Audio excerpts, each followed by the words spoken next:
So Labour Party conference enters its final day with the party's Shadow Education Secretary Bridget Phillipson will unveil a landmark new plan to encourage stronger lifelong numeracy. Well, Labour's plans will supposedly set children up with basic practical math skills to help them achieve more at secondary school, at work and throughout life. Well, Labour's Shadow Education Secretary Bridget Phillipson joins us now. Bridget, it seems that you and Prime Minister Rishi Sunak do agree on something, which is that maths is fundamentally important to the education system. Your focus, however, is people or children at the much younger end of the scale.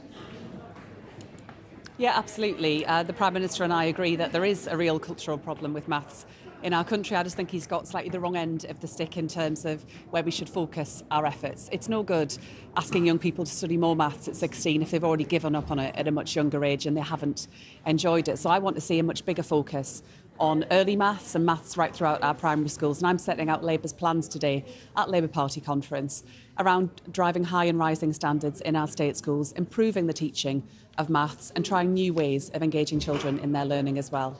Bridget, can I pick that point up? Because I think it's fascinating.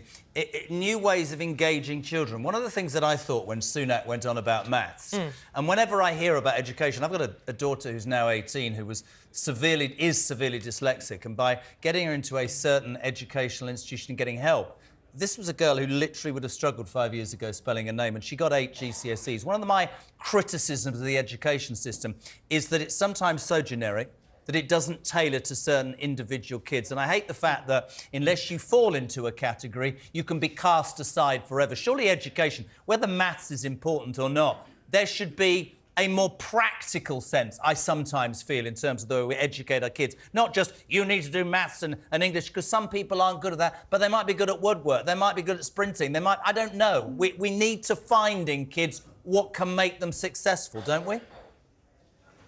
Absolutely, I would very much agree with that. I think the first point is that we do need to see more targeted support for children who do have those additional challenges around special educational needs, additional needs more broadly. And I hear from parents across the country just how much of a challenge it is right now to get access to that specialist provision or to get more support within the classrooms. I know teachers are trying really hard, they're under a lot of pressure, but I also accept the wider point that we want children to have really firm foundations in English and maths. But alongside that, I want children to have breadth in the curriculum too, and that's why Labour has said we'll have an expert review of the curriculum to ensure that breadth.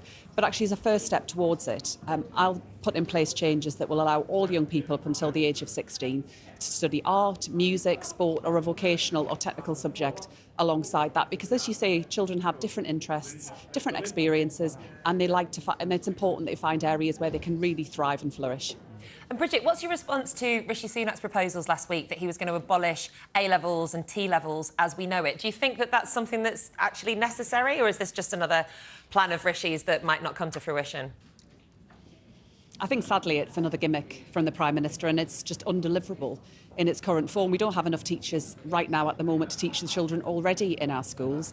There's a strong chance at the minute, if you're studying maths GCSE, you might not even be taught by a maths specialist. So to seek to expand it without a plan for driving more teachers into our classrooms and providing better support, I don't think is realistic. And as I say, I think we need a much better focus as well earlier on. You can't just take one part of the education system, lift it out and make change there. It has to be a plan right across education. But also I think we should target our efforts much more strongly when children are younger. That's where the gaps start to emerge. That's where problems open up, and that's where government should really make sure there is concerted effort to give children a great start in life. Bridget, just final question. Really appreciate you being on. I mean, it's important, as I've said, that we get all sides, and to get people on from Labour conference is important. How are you going to pay for all the new teachers undoubtedly we need? Very quickly. Where's the money coming from?